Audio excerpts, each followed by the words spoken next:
Scugog Theatre Bell Tower project costs see a steep increase. Dan Kearns, The Standard. Scugog. Costs for the Township of Scugog's project to rehabilitate the Bell Tower on Town Hall 1873 in Port Perry have ballooned. The original budget for the project was $75,000, following the tower's removal in 2019 for safety reasons. However, at a meeting in late July, councillors saw a report from Kevin Arsenal, the township's manager of capital projects, which recommended a contract be awarded to Robertson Restoration in the amount of $238,000.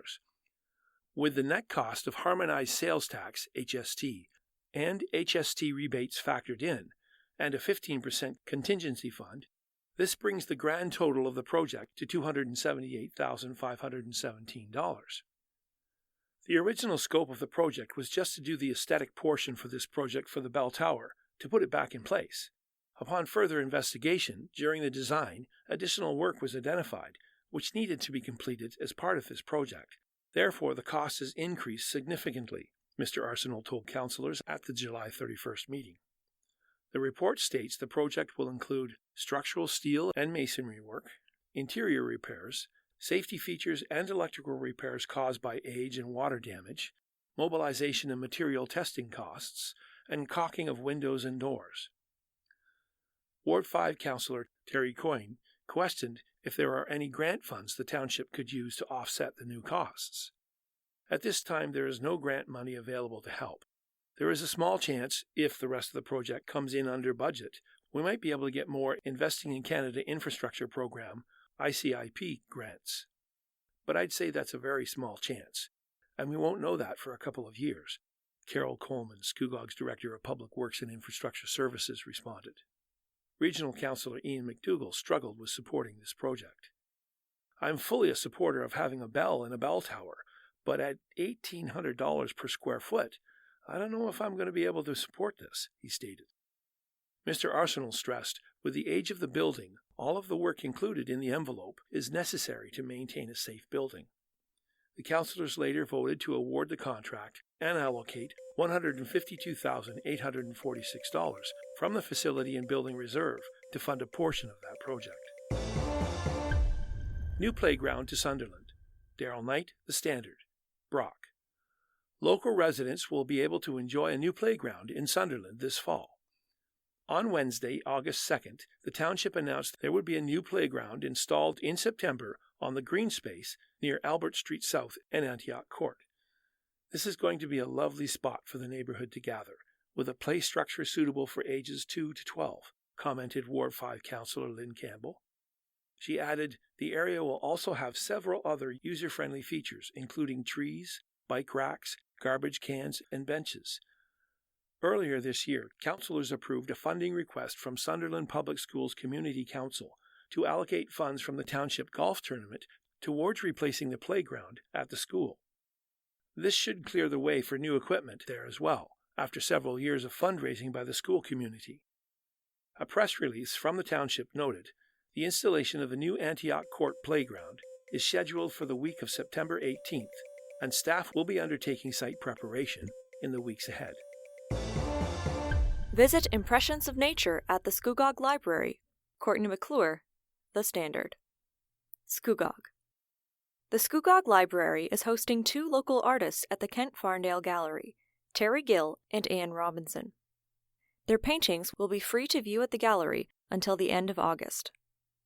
Currently, Mr. Gill lives at a senior's residence and has health concerns that make it difficult for him to travel as much as he would like to. However, he and Ms. Robinson are happy to share the Kent Farndale Gallery space. The two met at Lakeview Park Beach in Oshawa during a painting session. I'm so pleased to be in a show, said Mr. Gill, and he is thankful to Ms. Robinson for helping to organize and prepare for the show. Mr. Gill started painting when he was in his 50s. Like most people, I went through anxiety and depression, explained Mr. Gill. Art has saved my life, he said. Art has great therapy, and painting helped him combat the negative thoughts he was experiencing. Mr. Gill approaches painting a little differently. I never paint from a photograph, said Mr. Gill. Although Mr. Gill cannot always visualize his newest creations before he begins, He always knows they will be from someone sitting in a canoe. He aims to show people what he saw from his canoe within his artwork. However, although he uses a wheelchair now, he can still share the canoeing experience through his art.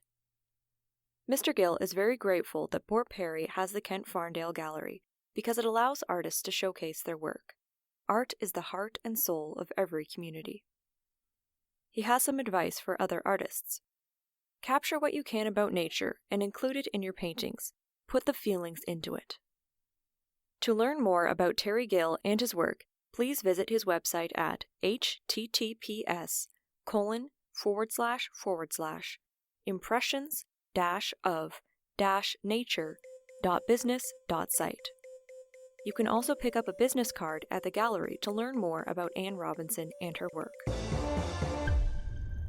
Kawartha Lakes short-term rental program work is underway. Dan Kearns, The Standard, Kawartha Lakes. City of Kawartha Lakes councillors heard an update on the implementation of a short-term rental properties licensing program at a meeting on Tuesday, July 25th. It's well underway. We've set the program as a soft rollout with a phased-in approach, so we're starting to reach some of the milestones within that program, Aaron Sloan, the city's manager of municipal law enforcement and licensing, explained. In June, councillors voted to direct staff to bring forward an amendment to the fees bylaw to establish an annual licensing fee, have a licensing bylaw brought to a council meeting for approval, allow the city treasurer to establish a 2023 operating budget not to exceed $400,000 for the Municipal Law Enforcement and Licensing Division to fund staffing, equipment, and resources to fund the implementation of a short-term rental (STR) licensing program, and create a short-term rental reserve to receive any surpluses from the program, and to have an update report be brought to Council in early 2024 about the program. The City will also be working with a vendor to provide a 24-hour telephone complaint response regarding this issue. Short-term rental properties can include Airbnbs and VRBOs, vacation rentals by owner. Some of the concerns the public has brought up about short-term rentals include the possibility of them becoming party houses, the potential for these places to negatively affect property values, residents fearing for their safety, and noise and garbage complaints. We've worked on the application process and intake.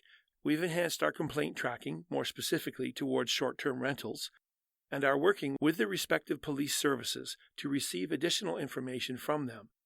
We've enhanced our communications and marketing awareness. The short-term rental webpage has been updated and continues to be updated as additional portions of the program come online. We're partway through the build-out with the vendor for the 24-hour support and complaint monitoring line, Manager Sloan said. He added, the city is currently liaising with short-term rental property owners to provide information and guidance and is looking to hire staff. A Kawartha Lakes press release explained, the next steps this month will see educational components on the website created along with launching the licensing and complaint tools. For more information, visit the Kawartha Lakes short-term rental website at www.kawarthalakes.ca/things-to-do/short-term-rentals. Welcome to You've Got to Be Kidding, a podcast that offers a different perspective of life around us. Listen now to author Jonathan van Bilsen. Beer is certainly one of Canada's most popular beverages, and breweries are constantly striving to bring new and perhaps improved variations of this age-old beverage. First invented by the Sumerians, who lived in what is now Iraq, around 8000 BCE, beer was a great alternative to available water, which was quite often not drinkable. Well, it seems we're returning to our original roots, at least in one case. It's called the Epic One Water Brew, and it's a Kolsch-style beer made from recycled wastewater. Now, doesn't that sound yummy?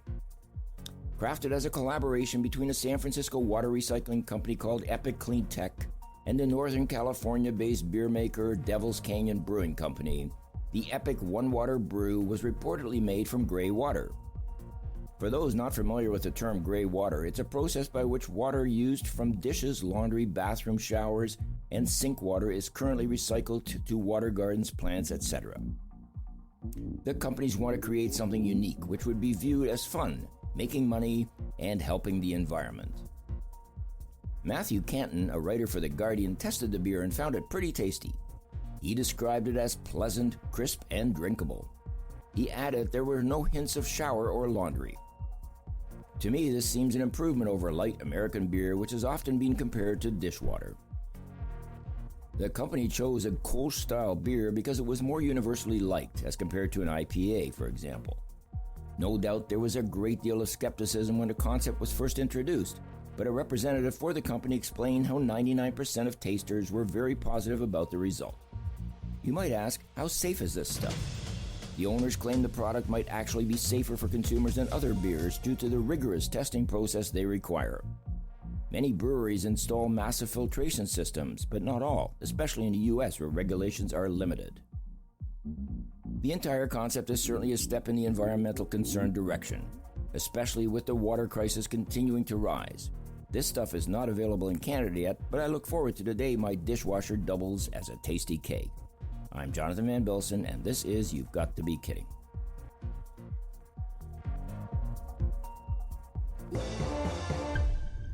The Value of Shared Experiences by Tina Y. Gerber McCurley. A reader asked me why I wanted to share my personal experiences here. I responded, it's a natural desire to share struggles and, in that, explore a moment which makes us both laugh and cry. So sharing my stories can help me heal and perhaps offer healing to others.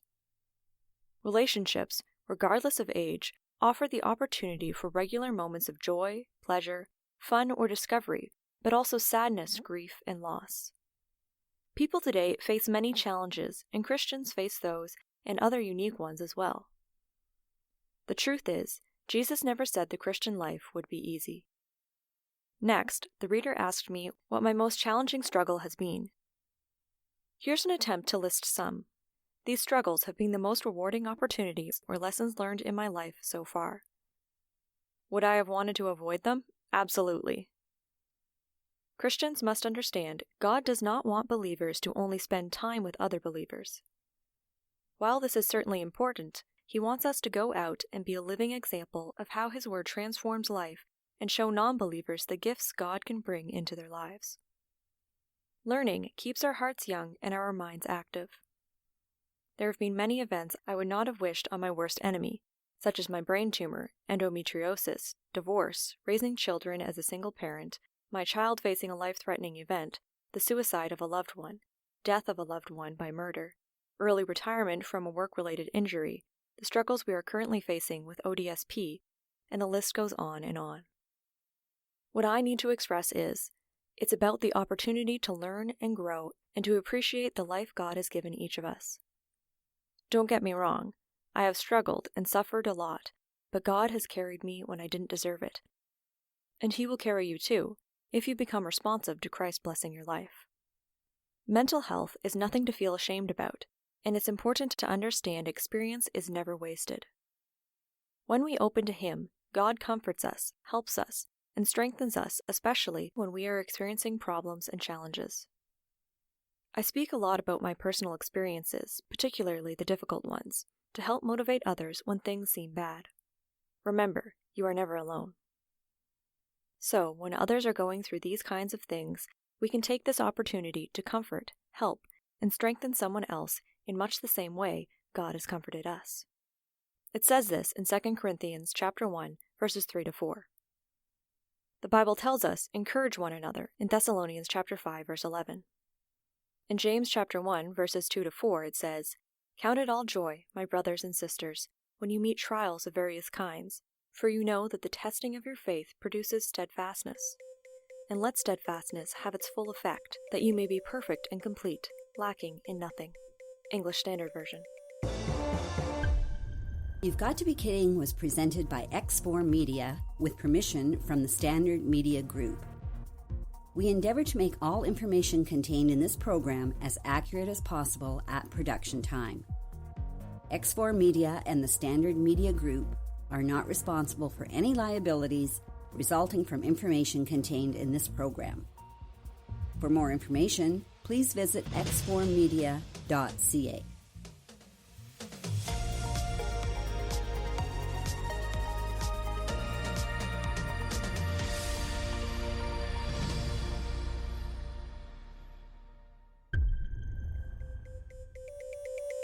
The Standard Podcast was produced by Green